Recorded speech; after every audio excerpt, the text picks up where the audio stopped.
សូមស្វាគមន៍ប្រិមត្តទាំងអស់គ្នាដែលនិយមគ្រប់គ្រងនៅវិស័យកីឡាគុនខ្មែរខ្ញុំបាទ admin ភេត្រាកីគុនខ្មែរនាំជូនព័ត៌មានថ្មីៗពីកីឡាជាតិយើងទៀតហើយជាពិសេសនោះពីបាទលោកកញ្ញាសេចន្ទថនដែលបានឧបត្ថម្ភទឹកប្រាក់ចំនួន$110,000ទៅដល់ក្លឹបចលនាយុវជន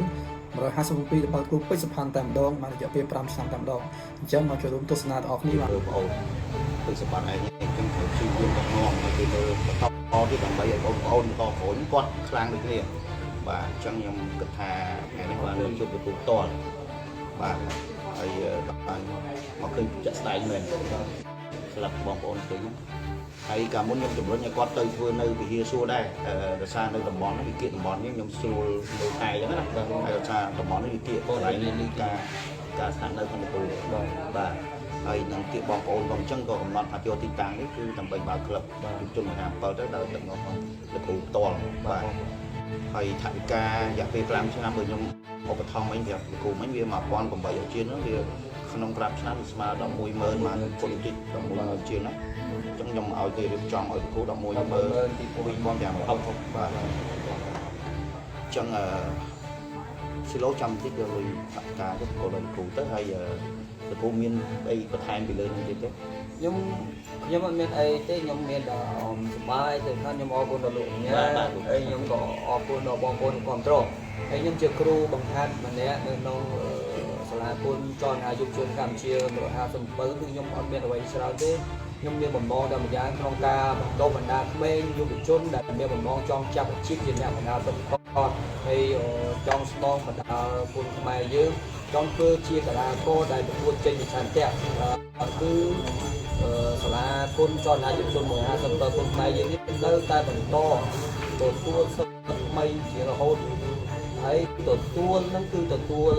គាត់ហូបចុកស្នាក់នៅគឺក្លឹបដែលរ៉ាប់រងឲ្យទាំងអស់ក្រុមការឧបត្ថម្ភจากក្រុមពីលោកកញ្ញាបាទខ្ញុំក៏មានអីទេមានអរគុណលោកកញ្ញាព្រោះខ្ញុំមានសមត្ថភាពក្នុងការបង្ហាត់តែខ្ញុំអត់មានការចំណាយទេដល់លោកកញ្ញាគាត់ចេញការចំណាយឲ្យតែគឺពេលគាត់មានកម្លាំងចិត្តគាត់ដឹងតែហាត់ហើយដល់ពួតហូបចុកគាត់អត់ស្អីគាត់អត់គិតហ្មងហូបចុកបាទ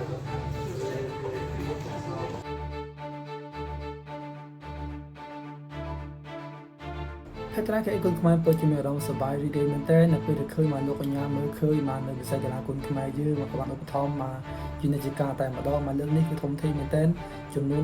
$110,000តែម្ដងសម្រាប់ក្លឹបចលនាយុវជន157របស់លោកគ្រូពេជ្រសុផាន់តែម្ដងមកដែលមានឱកាសដល់ពលរដ្ឋទាំងអស់គ្នាបងប្អូនយើងបានយុវជនជំនាន់ក្រោយបានអាចចូលការហ្វឹកហាត់បាទដែលមានឱកាសចង់មកធ្វើការហ្វឹកហាត់នោះអាចធ្វើការហ្វឹកហាត់បានពលរដ្ឋទាំងអស់គ្នាបាទដើម្បីបាទលើកតម្កើងនៅវិស័យកីឡាគុនខ្មែរយើងទាំងអស់គ្នាផងដែរបាទក្នុងរយៈពេលបាទតាមឆ្នាំ2023ក៏ដូចជាចុងឆ្នាំ2022នេះបាទកីឡាករគុនខ្មែរយើងពិតជាមានសន្ទុះការគ្រប់គ្រងខ្លាំងមែនទែនបន្ទាប់ពីកីឡាករធឿនតារានិងកីឡាករព្រំសំណាងឥឡូវនេះបាទកីឡាករកបិព្រៃពេជ្រសម្បត្តិទៀតបាទបើឆាកអន្តរជាតិចាប់ផ្ដើមងាកមកនោះយើងកាន់តែច្រើនទៅហើយបាទដោយសារតែសន្ទុះនៃការគ្រប់គ្រងរបស់ប្រិមិត្តយើងច្រើនមែនទែនតែម្ដងបាទមិនធម្មតាប្រិមិត្តបាទគឺ view មើលដល់ 300k ជាងក្នុងការប្រកួតនៅ Seven World គុនខ្មែរនោះបាទពិតជាក្រើកមែនទែនបាទដល់ view នេះសូម្បីតែ Seven One Championship លំដាប់ថ្លៃក៏គេមិន view មិនដល់យើងដែរបាទពិតជាពិសេសមែនទែនពិតជាអរគុណមែនទែនទៅដល់អ្នកគ្រប់គ្រងនៅវិស័យកីឡាគុនខ្មែរយើងបាទនៅប្រទេសថៃគ្មានការរៀបចំដូចយើងប្រិមិត្តបាទគឺបាទมันមានការលើកទឹកចិត្តដូចយើងទេឥឡូវគុនខ្មែរយើងចាប់ដើមមានការលើកទឹកចិត្តខ្លាំងមែនទែនពីប្រិមិត្តយើងមកថាប្រកួតចាញ់ខូចឆ្នះទេតែងតែមានឧបត្ថម្ភថវិកាជានិច្ចការតែម្ដងបាទភេត្រាកីគុនខ្មែរបាទពិតជាមានអារម្មណ៍សប្បាយចិត្តមែនទែននៅពេលដែលឃើញមកវត្តមានបងប្អូនទាំងអស់គ្នាបាទស្រុកគ្នាជួយកីឡាករជាតិយើងទាំងអស់គ្នាផងដែរ